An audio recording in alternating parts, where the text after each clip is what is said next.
मराठी मनोरंजन विश्वातील एक दिग्गज अभिनेत्री म्हणून हर्षदा खानविलकर ओळखल्या जातात। त्यांच्या वैयक्तिक आयुष्याबद्दल फारच थोडी माहिती लोकांना आहे। त्यांच्या कुटुंबात कोण कोण आहे, त्यांनी लग्न का नाही केले, संजय जाधव यांच्यासोबत त्यांचे काय नाते आहे, असे अनेक प्रश्न चाहत्यांना पडत असतात। नुकत्याच एका मुलाखतीत त्यांनी या प्रश्नांची उत्तरे दिली। चला तर जाणून घेऊया ते नक्की काय म्हणाल्या। हर्षदा यांचा मनोरंजन विश्वात करिअर करायचा कोणताच विचार नव्हता। उलट लग्न करावे, आपल्याला भरपूर मुले असावीत असेच त्यांना वाटे। मात्र नशिबाने त्यांच्यासमोर काही वेगळेच वाढून ठेवले होते। याविषयी बोलताना त्या म्हणाल्या, मी लग्न करावं आणि माझी खूप मुले असावीत असं मला कायम वाटायचे। मी माझ्या आईवडिलांचं सुंदर नातं पाहिलं होतं। आपलाही असा सुखाचा संसार असावा हेच माझं स्वप्न होतं। मात्र नियतीच्या मनात वेगळेच होते। मी कॉलेजमध्ये असताना आमच्या फॅमिली फ्रेंडने माझे काही फोटो काढले होते। एका मॅगझिनने ते कव्हर पेजवर छापले। विशेष म्हणजे माझा फोटो मॅगझिनच्या कव्हर पेजवर झळकला आहे हे मला ठाऊकच नव्हते।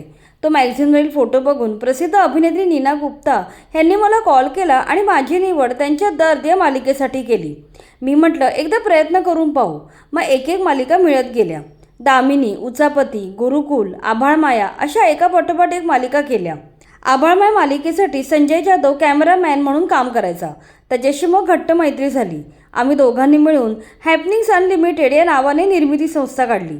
मग बेधुंद मनाच्या लहरी या मालिकेची निर्मिती केली। याच वेळी माझ्या बाबांची तब्येत बिघडली। मृत्यूच्या आधी 1.5 महिना बाबा हॉस्पिटलमध्ये व्हेंटिलेटरवर होते। हॉस्पिटलचे बिल खूप जास्त झाले। बाबांच्या मित्रांकडून, नातेवाईकांकडून पैसे घेऊन बिल भरलं। जेव्हा बाबा गेले तेव्हा सर्वांचे पैसे फेडायचे होते।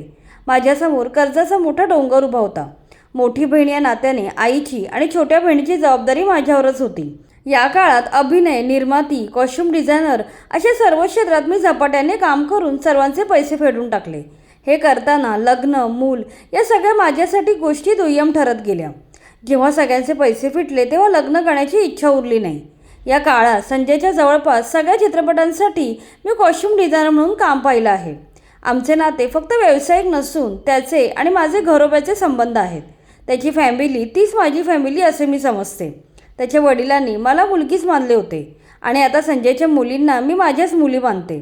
संजयने माझ्या वडिलांना वचन दिले आहे की आयुष्यभर माझी काळजी घेईन, म्हणून कितीही भांडण झाली तरी तो मनावर घेत नाही।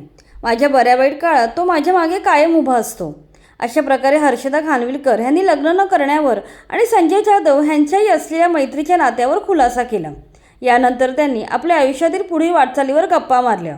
त्या म्हणाल्या, माझ्या आईवडिलांच्या मृत्यूनंतर मी आणि माझी बहीण एकमेकींचा आधार बनलो। मी आणि माझी बहीण अर्चना एकमेकांवर खूप डिपेंडंट आहोत। आता तीच माझ्यासाठी बहीण आहे, लेक आहे, कधी कधी आईसुद्धा आहे आणि आता तर ती माझी बेस्ट फ्रेंड झाली आहे।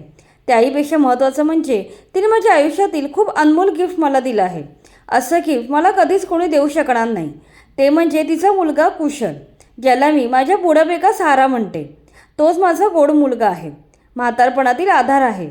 आज माझ्या आयुष्यात अनेक सुंदर माणसे आहेत। अभिनय आणि या माणसांच्या सहवासात आता जगायला मजा येत आहे। त्यामुळे जीवनाकडून आता माझी कसलीच तक्रार नाही आहे। अशा प्रकारे हर्षदा खानविलकर यांनी आपल्या वैयक्तिक बाबींवर दिलखुलास गप्पा मारल्या।